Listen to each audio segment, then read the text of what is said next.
Glória a Deus. Todos podem se assentar.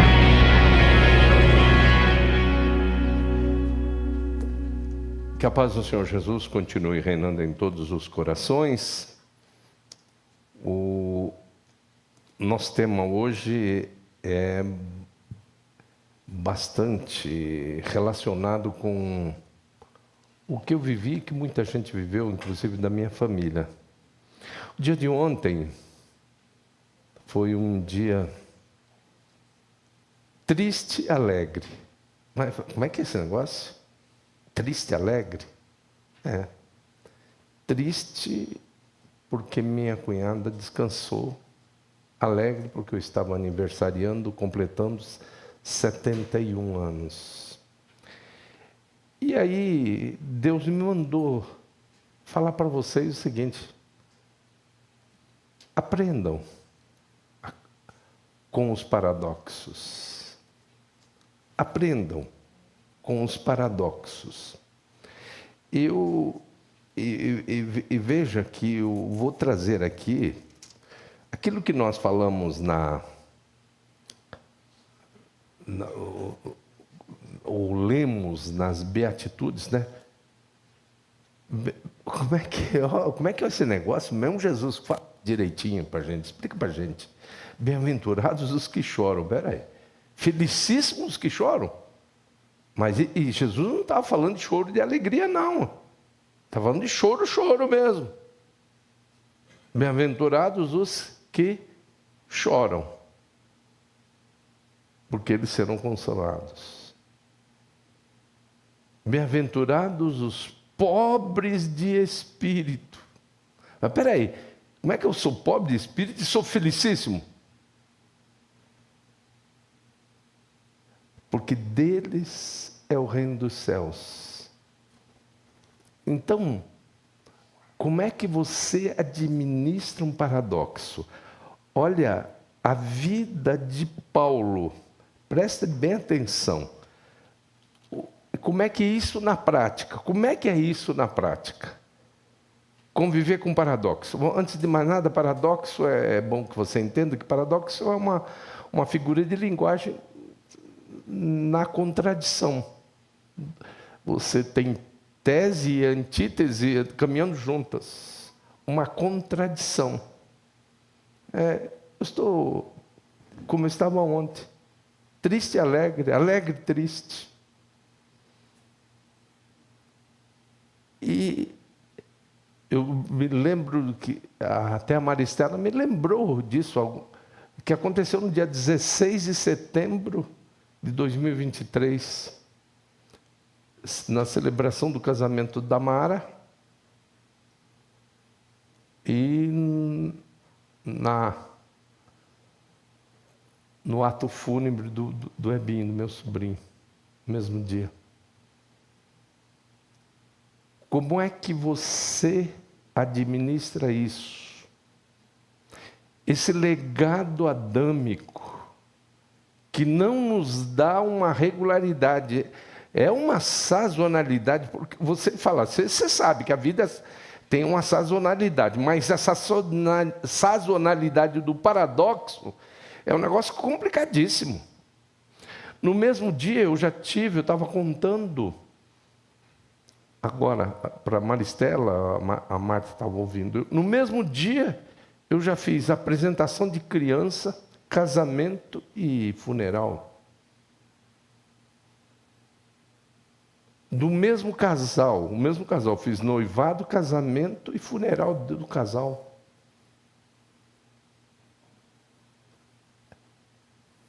E você aguenta isso? Mas tem que aguentar. Paulo é um camarada que tem tudo para ser um bonitinho, um Mauricinho, né? Formado aos pés de Gamaliel, formado aos pés do melhor mestre da época, participante do Sinédrio. Ele era do Sinédrio, que seria o STF, né, Jurandir? Da época. Esse negócio de STF é tão complicado que tem gente que prefere ter uma postura lá mais passiva, menos construtiva lá, mas e deixar de ser com um ministro de uma estrutura, de qualquer uma outra coisa assim mais proativa, prefere ser ministro do STF. Paulo era esse cara. E aí ele tem um encontro com Jesus. E o encontro com Jesus foi assim, impactante demais. Ô rapazinho, você pensa que quem é que você afronta pelas estradas aí?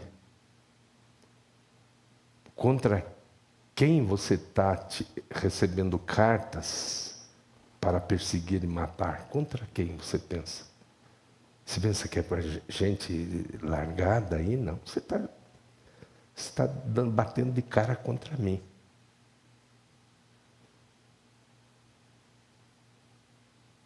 Duro é para ti recalcitrar contra os aguilhões. E o Senhor diz isso para ele depois que ele cai do cavalo, e todo mundo fala assim, Paulo caiu do cavalo, bate uma cabeça numa pedra e fica cego. E aí Deus diz, duro é para ti. O que eram os aguilhões? Eram aquelas varas para cutucar os animais, o gado, para andar rápido. É um negócio pontudo. Se bater de frente, já era.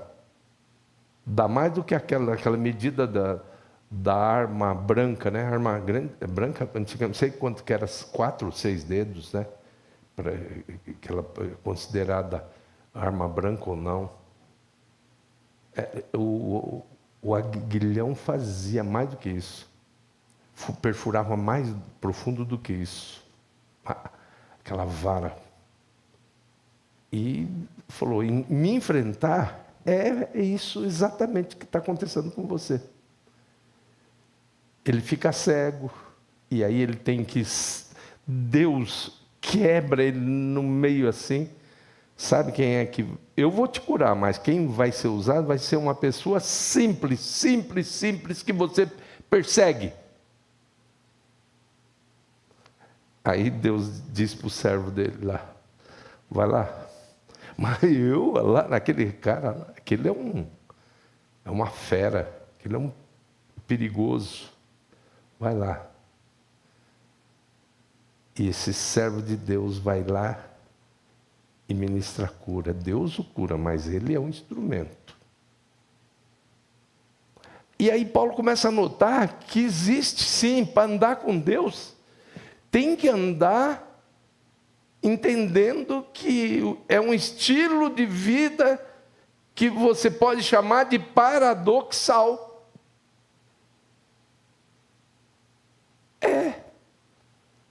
Porque você está aqui, é tão terrível, né? E a Bíblia vai mostrando isso. O mundo jaz no maligno. Aí você vê no próprio versículo, que é a síntese, é o suprassumo da narrativa bíblica, João 3,16, o quê? Deus amou o mundo de tal maneira, mas Deus ama o mundo. E aí você vê, não ameis o mundo, nem o que no mundo há. Logicamente que você tem que analisar no original as palavras em cada um desses textos, em cada um desses contextos, para entender o que estava sendo falado a respeito do mundo. Mas Deus ama tudo que Ele fez, que Ele chamou à existência. Mas Ele vai destruir tudo isso que não aceitar Jesus Cristo. Até lá, nós temos que viver nessa vida paradoxal. E isso não é sadismo de Deus, não, querido. É Deus realmente amando, enquanto a porta da graça estiver aberta, vai ser uma vida de paradoxo. E temos que aprender com os paradoxos. Olha, vamos lá. o que Paulo fala aqui? Segundo aos Coríntios 11, do versículo 12 ao 33, são 21 versículos, mas é muito importante que você os leia. Mas o que eu faço, o farei para cortar ocasião aos que buscam ocasião. Olha como é que ele vai falando, já começa a falar assim. Olha, cortar ocasião aos que buscam ocasião, a fim de que naquilo em que se gloriam, sejam achados assim como nós. Porque tais falsos apóstolos são obreiros fraudulentos, transfigurando-se em apóstolos de Cristo. E não é maravilha, porque o próprio Satanás se transfigura em anjo de luz. Não é muito, pois, que os seus ministros se transfigurem em ministros da justiça, o fim dos quais será conforme as suas obras. Outra vez vos digo, ninguém me julgue insensato, ou então recebei-me como insensato, para que também me glorie um pouco. O que digo, não o digo segundo o Senhor, mas como por loucura, nessa confiança de gloriar-me. Porque muitos se gloriam segundo a carne, eu também me gloriarei. Porque sendo vós sensatos, de boa mente tolerais os insensatos.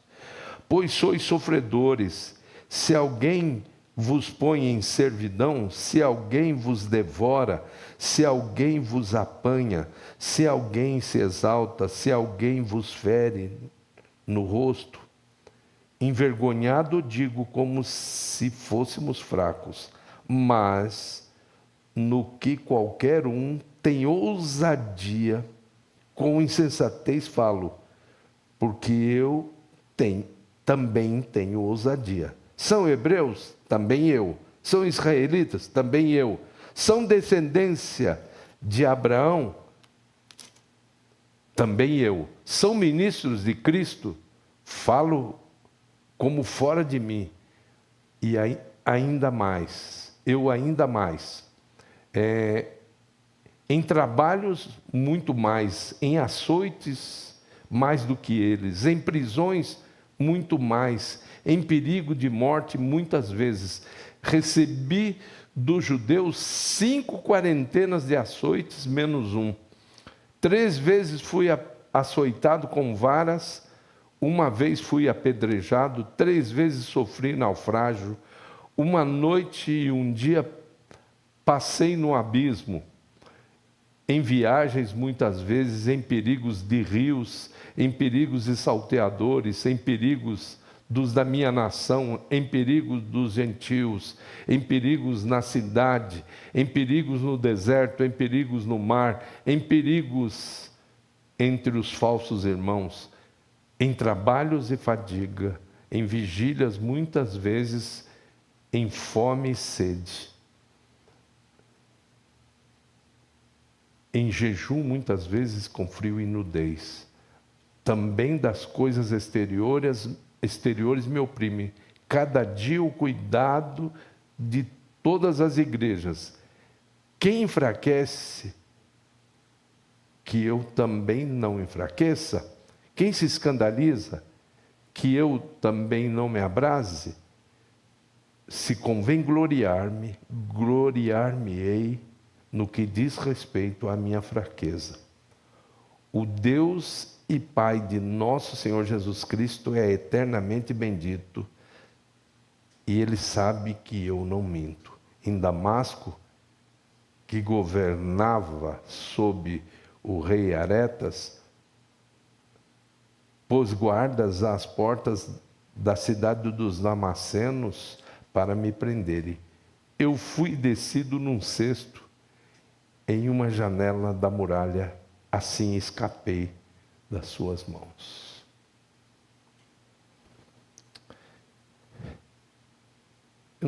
Será que esse pessoal aí da teologia da prosperidade não tem vergonha quando lê um texto desse? O grande apóstolo trabalhar numa condição, essa consciência de uma vida paradoxal. Ele tem... a questão de Paulo entende tanto a questão paradoxal assim, praticamente como um estilo de vida, que ele diz que ele foi arrebatado até o terceiro céu. Ele nem coloca o nome dele para não dar carteirada a ninguém, para dizer, eu fui arrebatado ao terceiro céu. Ele fala assim, conheço um homem que no corpo não sei, se no espírito não sei, foi arrebatado até o terceiro céu e viu coisas inefáveis, coisas que não dá para contar para os seres humanos, porque eles não vão entender. Porque eu vi coisas lá, ele viu esse homem, né? Ele está dizendo, não vai, querendo tirar o nome dele para ele não dar carteirada posteriormente. Eu sou o cara que fui até o terceiro céu. Não, ele tira. Mas ele diz, eu vi coisas lá que eu não posso contar para as pessoas, porque elas não vão entender, não fazem parte dos registros, da cultura das pessoas, dos valores dessa dimensão aqui, porque vi coisas inefáveis.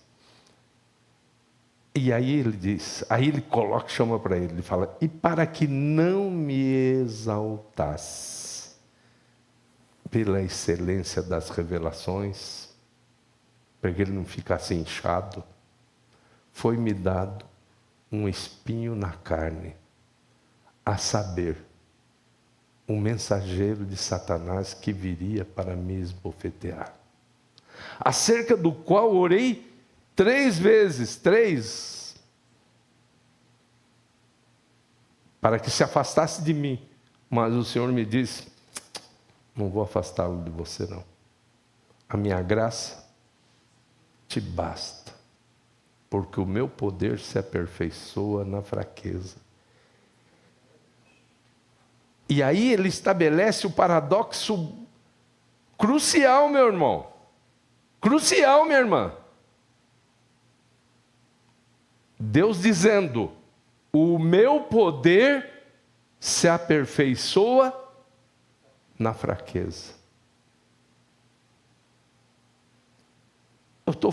Mas afinal de contas, eu estou fraco ou não? Não. Você está fraco, mas você está poderoso. Você está tão vazio que eu coloco o meu poder em você. Cabe dentro de você, aí você vai entender isso em Efésios 6:10. Fortalecei-vos no Senhor e na força do seu poder. Quando você é um embaixador em cadeias, o termo para poder nesse versículo é excus. Não é exúcia, não é dunamis, não é energia, não é dinastai, não é kratos, muito menos kratos, que é de onde vem cracia, governo. Não, o que ele fala lá, o termo lá é excus. O meu poder se aperfeiçoa na tua fraqueza. Que paradoxo. Rico, pobre, triste, alegre.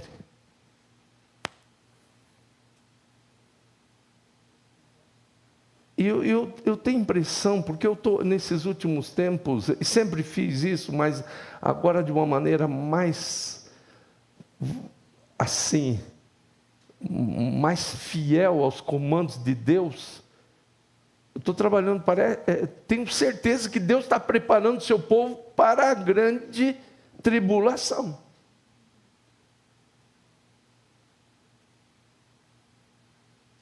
Porque é exatamente isso.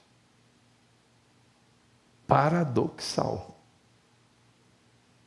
Você ser humilhado e ser exaltado ao mesmo tempo. Ser humilhado por seres humanos e exaltado por Deus. Dá para entender? Dá para entender Estevão sendo apedrejado? Olha o paradoxo.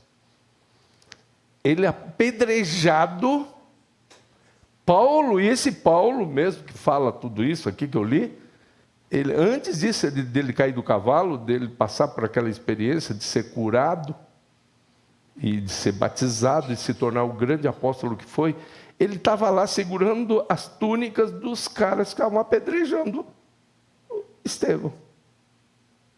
E ele, assim, sendo humilhado, sendo exaltado, porque ele, recebendo cada pedrada, cada cacetada de pedra na cabeça, no corpo todo, e ele olha para os céus e vê Deus, Jesus assentado à sua direita. Ele estava cheio do Espírito Santo, Pai, Filho e Espírito Santo, o Espírito Santo com ele, e ele via o Pai e Jesus assentado à destra do Pai. Que paradoxo! E aí? Para ou continua? Eu tenho certeza que você está dizendo, continua. É nesse caminho que eu vou mesmo. Eu não sou covarde. Eu vou avançar, porque eu sei que é um caminho de paradoxos. Amém? Vamos ficar em pé, vamos cantar?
és meu Deus, protetor, meu refúgio, libertador, meu abrigo, torre forte, todo tempo meu socorro. És meu Deus, protetor, meu refúgio, libertador, meu abrigo, torre forte, todo tempo meu socorro vem de ti. Todo tempo meu socorro vem de ti.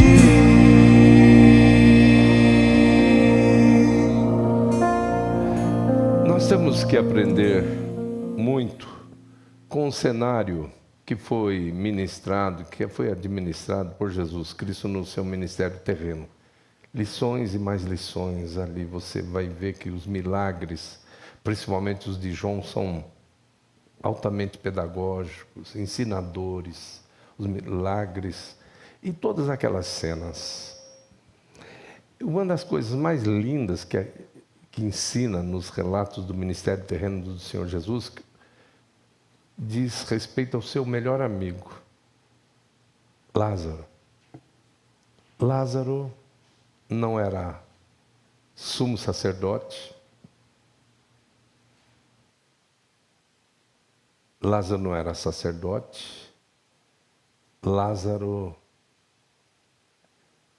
era simplesmente amigo de Jesus. Não tinha carteirada, ele não chegava num lugar e falava o seguinte: eu preciso entrar aí porque eu sou um sacerdote, eu sou do Sinédrio. Não tinha isso. Mas com quem Jesus gostava de bater um papo, de conversar? Com Lázaro. Lázaro, nosso amigo, dorme, eu vou despertá-lo no sono. Então a gente tem que entender os paradoxos que a vida cristã, a vida com Cristo nos apresenta. O menininho que poderia até ser rechaçado como presença indesejável no meio daquela multidão se torna, abaixo de Jesus, a figura principal, acima dos discípulos de Jesus, inclusive, que tinha 5 pães e 2 peixinhos na sua lancheirinha. Uma mulher, uma menina, levada escrava, mas eu, servo de Deus, uma serva, sou do povo mais vencedor, do povo de Deus. Como é que eu vou ser levada escrava para a casa do militar? Quietinha, na hora certa, no momento certo, estava lá para dizer: o nosso Pai aqui na casa, vai lá na minha terra, que Deus vai usar o profeta e vai lhe curar.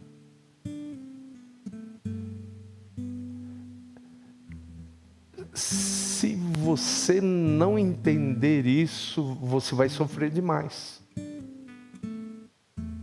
Se você não entender os paradoxos da vida cristã, você vai sofrer. Você vai criar expectativas que não serão atendidas. E Jesus está lhe avisando.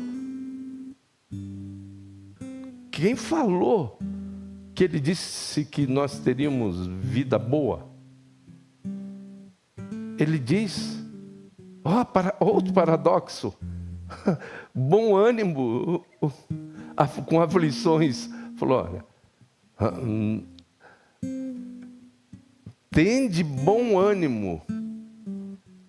No mundo tereis aflições, mas tende bom ânimo. Eu venci o mundo. Se você não entender isso, você vai sofrer, você vai criar expectativas. E a decepção tem exatamente o tamanho da expectativa que foi criada. E tem gente chorando por aí. Por quê? Porque existe um monte de lugar nesse momento, nos canais de televisão, de TV aberta, de TV a cabo, dizendo que é só bondade, só benção. Não é. Não é verdade isso. É você tendo visões do céu, é você tendo visões do céu e tendo um cara para perturbar sua paciência, como foi Alexandre Latuero na vida de Paulo. É assim. Expondo Alexandre Latuero ao ridículo na frente de uma multidão. É assim. Jesus não te enganou.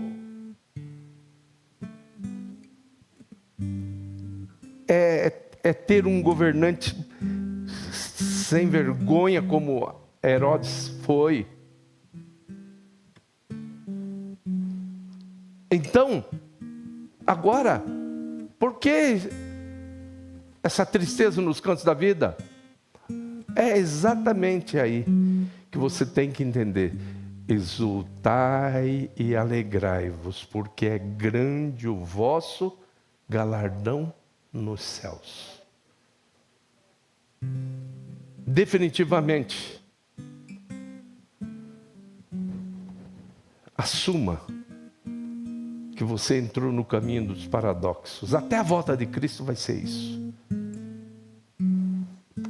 Vida com estilo paradoxal. Amém? Vamos orar? Fale com Deus. Meu grande e eterno Deus, nos encurvamos diante da Tua soberania. A Tua palavra é muito clara, porque o Senhor é um Deus verdadeiro. O Senhor é a verdade, conhecereis a verdade e a verdade vos libertará. Mas tem muita gente que conhece a mentira do ter, a mentira do estar. E o Senhor não quer que nós caiamos nesse engodo de Satanás. O grande objetivo nosso é ser, para que nos alegremos, para que exultemos diante das terríveis situações, como disse Malaquias, ainda que a figueira não floresça, que nos currais não haja vaca, que o produto da oliveira minta. Todavia eu me alegro no Senhor e exulto no Deus da minha salvação. Senhor, que o teu povo entenda isso. Eu sei que o teu Espírito Santo está preparando o teu povo para momentos difíceis, mas em todos esses instantes nós ouviremos a tua voz dizendo: o meu poder se aperfeiçoa na tua fraqueza. Que nós estejamos realmente com essa expectativa. Que nós sejamos realmente pessoas que saibam administrar todas as adversidades. Em nome de Jesus Cristo e para a glória de Jesus. Amém. Nós vamos devolver agora